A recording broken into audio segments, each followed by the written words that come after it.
Hello, everyone, and welcome to Doing Business in Bentonville. My name is Andy Wilson, and I'm the leader of Doing Business in Bentonville, and it's so wonderful to have you here today.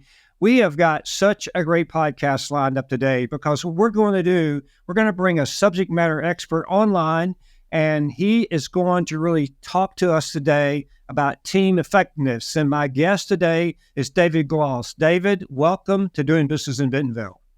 Thank you, Andy. Thanks for having me. Well, it's so great to you joining us from all the way from Philadelphia. It's great to have you here. And I mean, what a great day it is, and from such a wonderful company. And Dave, I really want to talk about you for a minute, but I want you to talk a few minutes about this great company called AIIR Consulting. And one of our podcasts, out of 6, we have 6 episodes in this podcast, in our journey here, our series we call it. I got our opportunity to spend time with your CEO, and what a great individual he is, and what a great company. Tell us about AIIR Consulting, Dave. Oh, thanks for the nice words here and the opportunity to connect. Jonathan is great, and if you want to know about AIIR, understanding about our CEO, he's very much the lifeblood of this organization. A clinical psychologist by training, recognized the need to connect and understand the research behind team, leader, and organizational performance. Our whole focus is about how do we build better leaders, better teams, better organizations for a better world, right? Like the more that we can anchor here to the foundations and principles that allow people to do great work, to feel fulfilled, and to know what the skills are, what the behaviors are in terms of effective leadership is meaningful. And that really anchors to how we do our work, which is focused on executive coaching, which is one-to-one, both at the leader level and down throughout the organization. When leaders are either stepping into their first time role as a leader, they've just been promoted as an individual contributor. How do I understand what it takes to lead a team or to lead a department? It's a different skill set when you go from being an accountant to being a CFO, and the opportunity to step into that.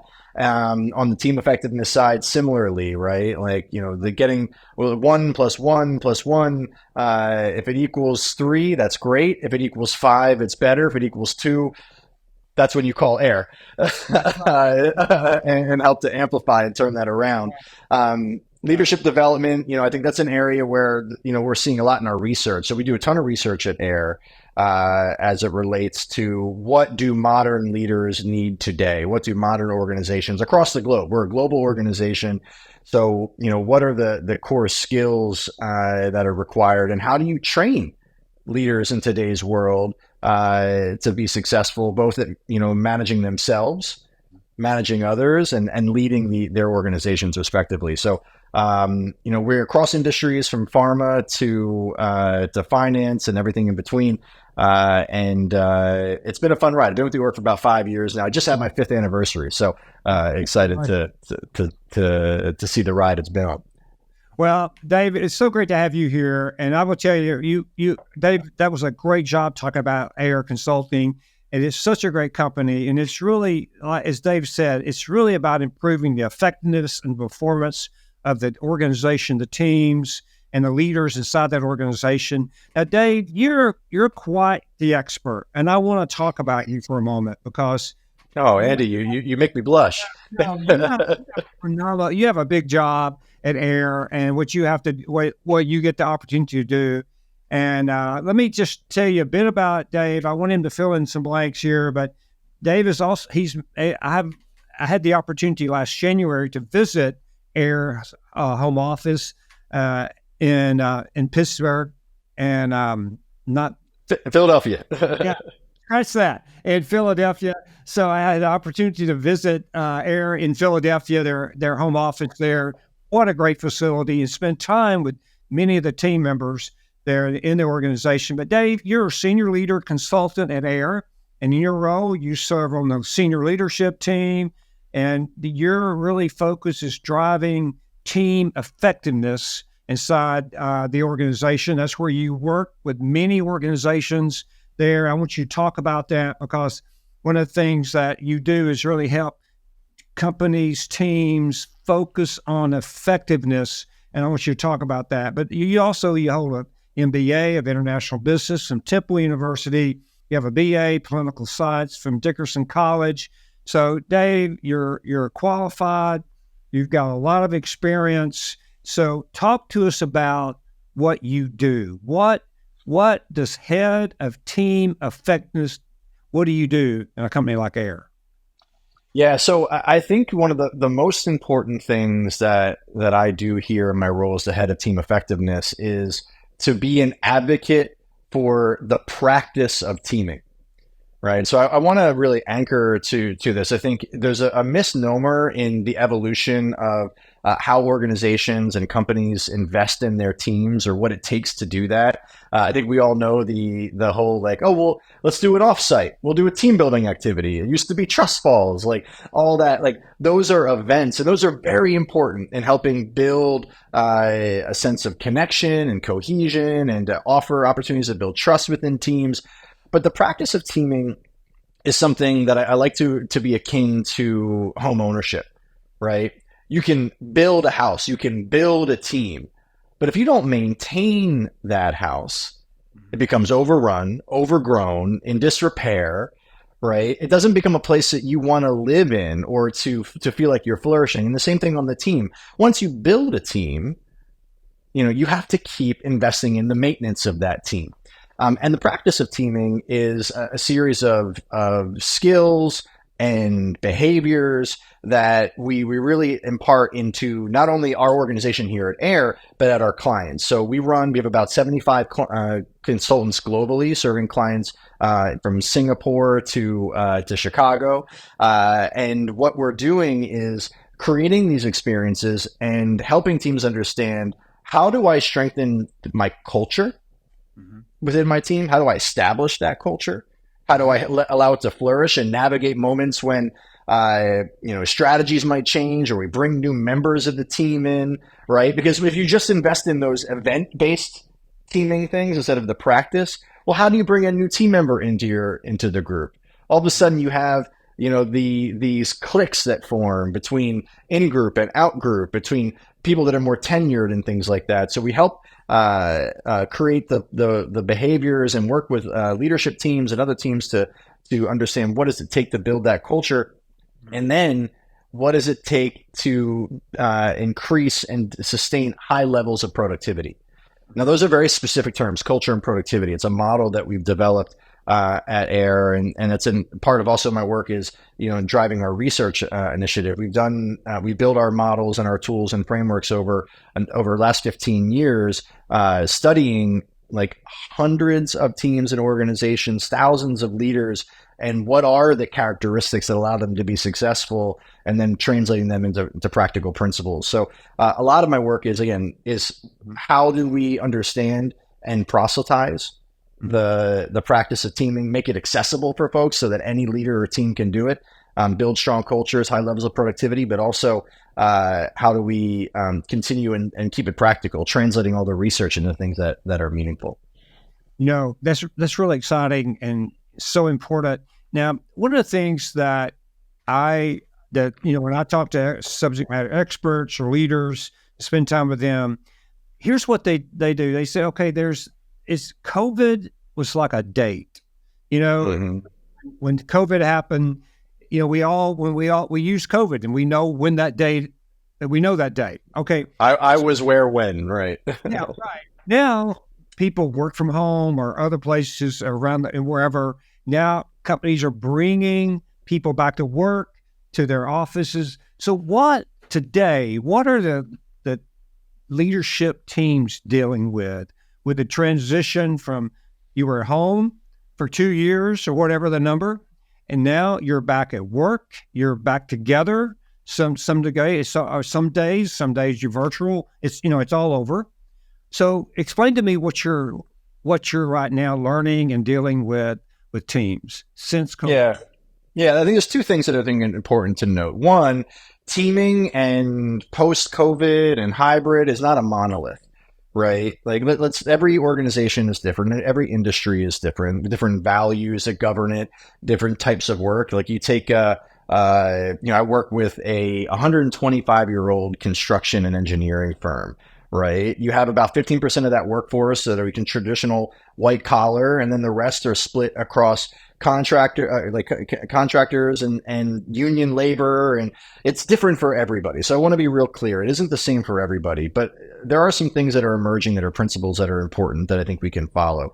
The second piece of it is we're not out of the woods yet. So we're you say it's a moment in time, it's a date. We're still very early in evolving. What does this new world and new way of teaming, new way of leading look like in the post-COVID world, right? So you're talking about generational. You have the baby boomers that are now really on the far end of retiring. You have Gen X stepping into leadership roles. You have Gen Y who, all of which are kind of figuring out how did they work in a hybrid world pre-COVID, right? But then you don't even have in the digital natives or the folks that went to high school and college during COVID, right? So when they start to come in the workforce and their needs, like it's going to shift quite a bit. So I think we're in this in-between period where you're seeing a lot of organizations try and create normalcy, try and create ways in which they can drive enhance the performance of their teams, while also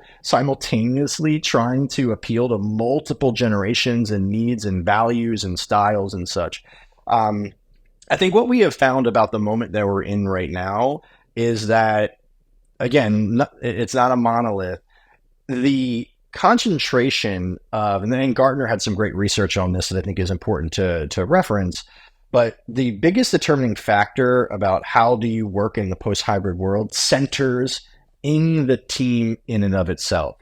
Giving clear principles about what you're looking for in terms of performance and goals and outcomes and outputs, but letting the team decide what's our rhythm of work, right? We've seen a lot of organizations mandate like 3 days in and they're checking badges and all that. But that doesn't help. That helps, I would say, some of the research here. You have a certain subset of managing leaders that helps them feel more in control, more accountable to performance.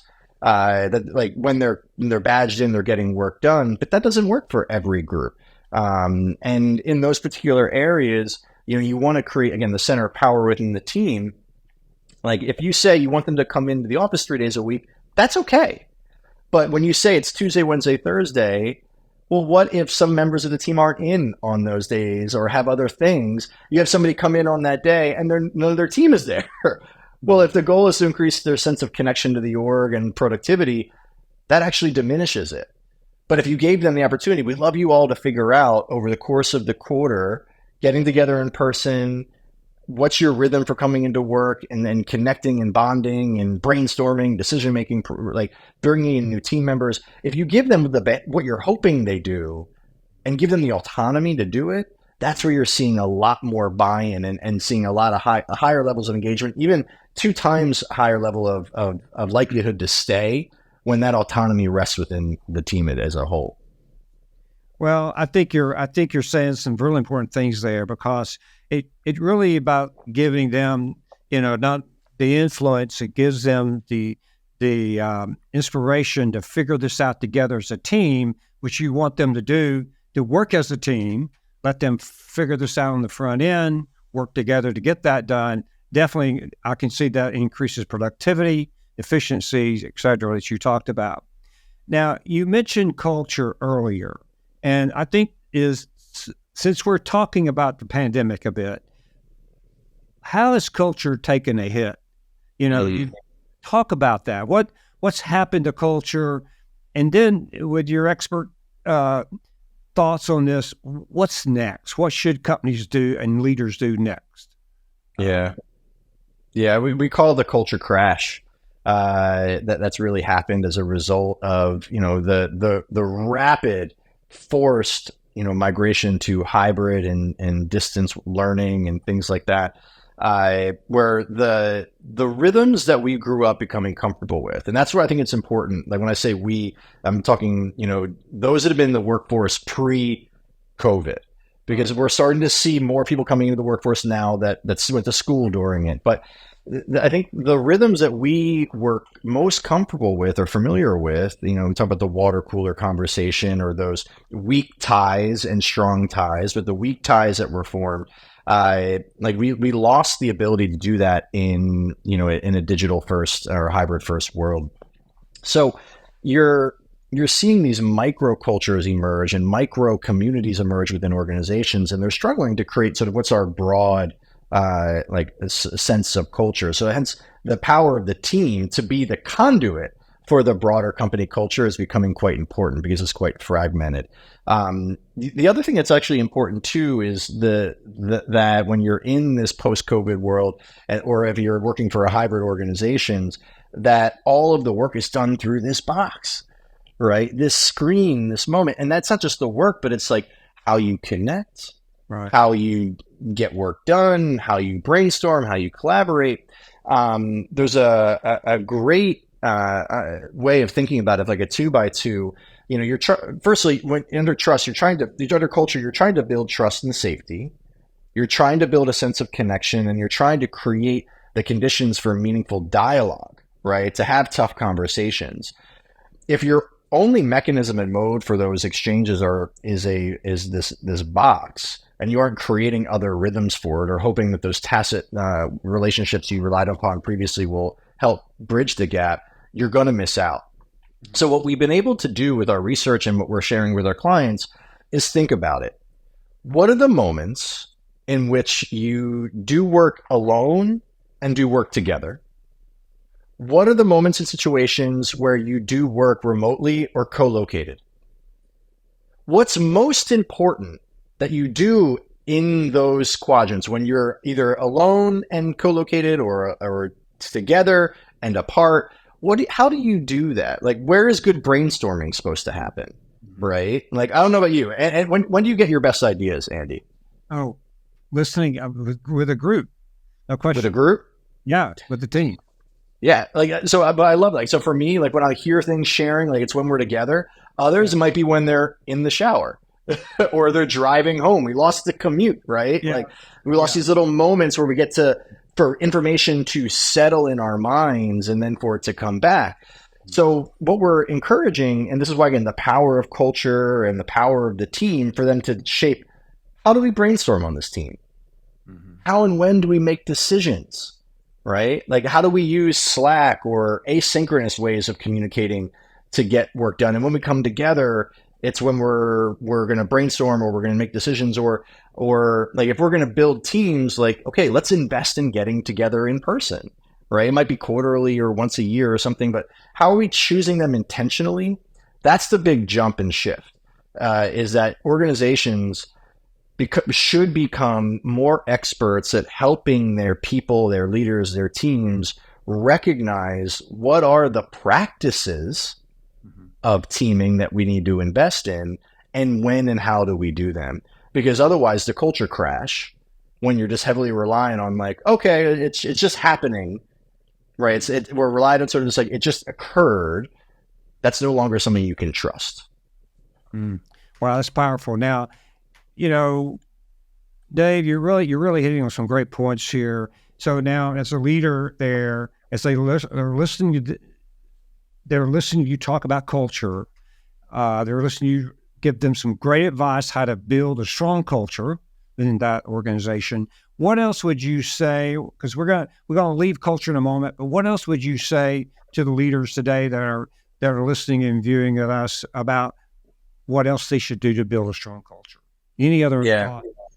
Yeah, there's a couple of things that come to mind. We just put out an article not that long ago called "Crushed by the Elephant in the Room" about leadership teams in particular and how there's a lot of what we call conflict debt.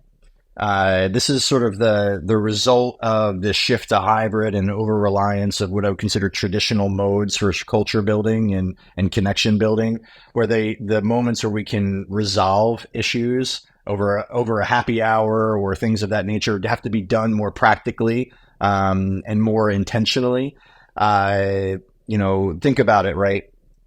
Like how many times have you been in a meeting and then in that meeting, we all come to a consensus or an understanding about a decision. And then later that decision has changed.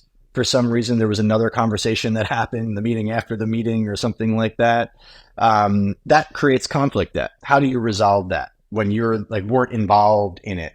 The frustration with that moment, or when you're the perceived favoritism, right? Like, are you mindful? And this was pre-COVID, but the old. I had a friend of mine who worked in nonprofit, and he would go out with his leadership team, but the leadership team was primarily women. It's the opposite of the golf course, because what they would do is when they would go out on conferences, they would go to have a spa day, right? But he's like, I'm not participating in that. That's sort of the opposite of like the men on the golf course. It happens in all these different areas. What are the ways in which we're creating in-group and out-groups? How mindful are we of expanding the importance of in-group and the ways and modes in which we do that? I think it's the real big thing to kind of focus on is like, how are we creating moments to resolve conflict intentionally, have practices for that? How are we investing in, really clear sense of in-group experiences? And then, we think about the work that we've done with Carol Stryker at KPMG. She leads their deal and advisory practice. This is their mergers and acquisitions team. First woman leader of that whole department ever in the history of KPMG. We did an interview with her, and we're talking about the power of one day, investing in one day of connection with your team in person on site as the seeds for that practice of teaming. If you only have the one day and you don't build in supports or reinforce it, it'll be okay. It'll be great, but it won't be transformational in terms of your culture. So how do you pick those days, really clearly? Okay, that's really good. That's great advice. Now, you can, just as our viewers and listeners, you can find this information at airconsulting.com, right? Okay. Yep. And so go on there. It's a great website, by the way. It's awesome. It's got great information on there. So you need to check that out. Now, Dave, how do you think about, team effectiveness or effective teaming? How do you think about that as you look at these teams and you look at this, what your role is inside of, AIIR Consulting is team effectiveness. So you show up, you look at the team, walk us through that. Yeah. So there's a couple things that are important. We'll just use the AIR method. So our name isn't spelled wrong. AIIR is our method for driving sustained behavior change. And I think any leader can use this method to their advantage. Any leader, any organization. We use it when we consult, but it's something you can apply in how you evaluate where you are now, where you want to go, and what it takes to close the gap. And that first A stands for assessment. Are you gathering the necessary information about how effective you are as a leader and how effective your team is right now, and relates to the strength of its culture and the levels of its productivity? Are we able to understand at a individual level and how that informs the collective, right? So what I love is, to measure the effectiveness of your team, you have to know its tendencies, right? Like, if we're a comfortable team, which is we can measure that at AIR. We have our team effectiveness survey to do that. And we can find out, are we a comfortable team? That's one where you have really strong culture, but low levels of productivity. We've all been on a team like this where we're at the end of a meeting, everybody's excited, high five, and we did it, right? Well, who has the ball and when is it due? Right? Those are things I think are, we've all experienced, and it can become frustrating for high performers that are come on, let's get movement here. So, that can be a symptom of a concentration of conflict averse people, right? So do you know what your natural, conflict styles are within a team, or do you understand what are the shared values within a team? Those things can be quite important to find out the meaningful insights. That's this first I of AIR, how do we operate as a team? What's our context?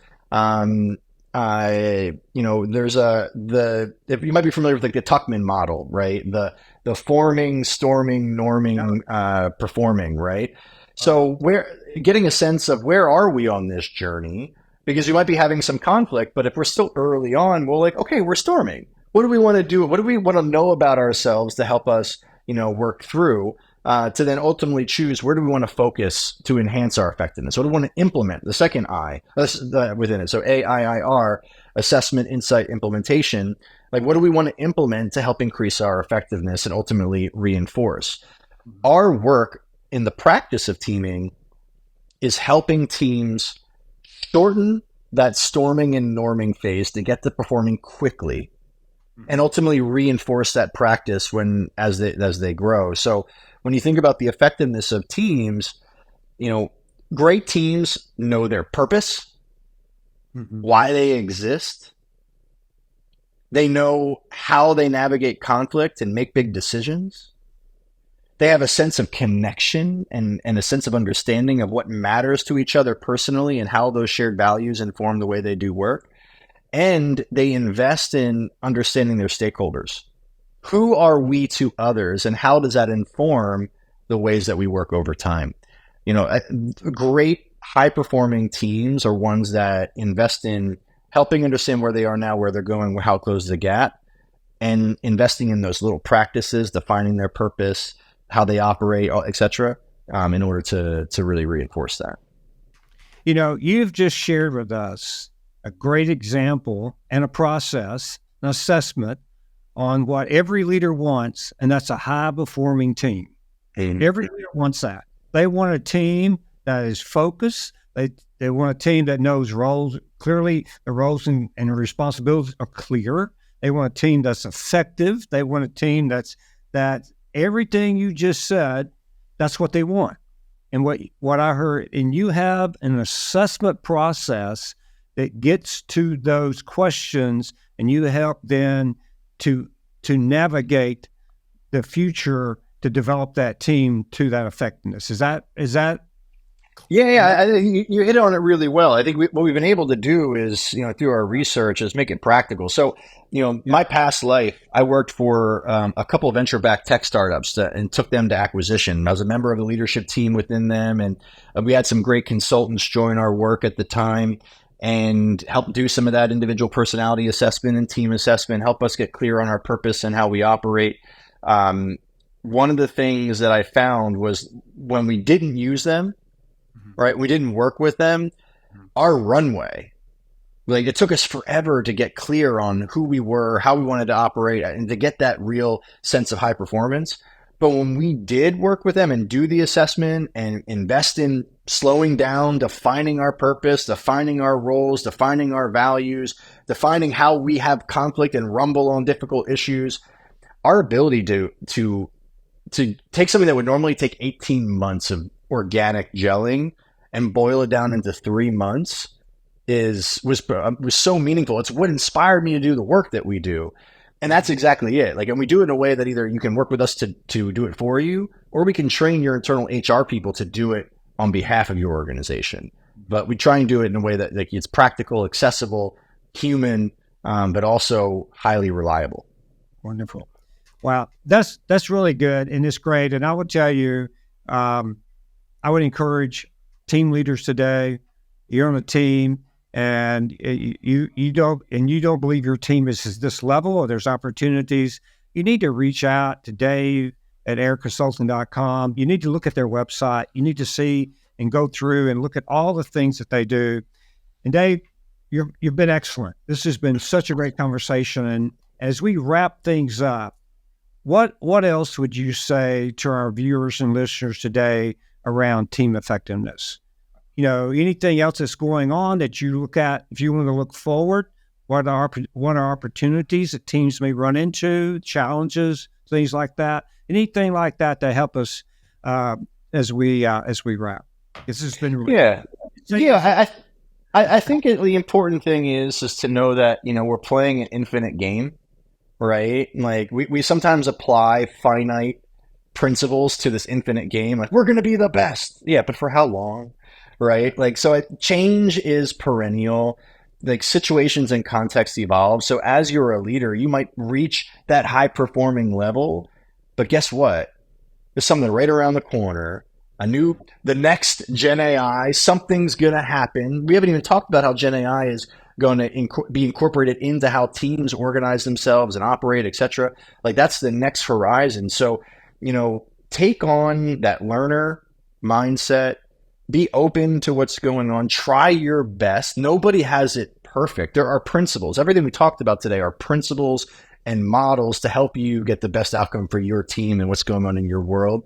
But I think anticipate that change is perennial and to know that you can do your best. You can find partners like AIIR or HR leaders within your org or talent leaders or great podcast hosts like Andy here that have kind of come before you and that have seen some things that can help inform you and help you make the best choices. But, you're going to have many more at bats because there's lots more coming down the pike. Well, you've done an excellent job, Dave. I'm so happy that you've been able to join us. I'm so excited about this AIR series that we're doing, where it's just excellent content. And Dave, you're the senior leader consultant AIR Consulting.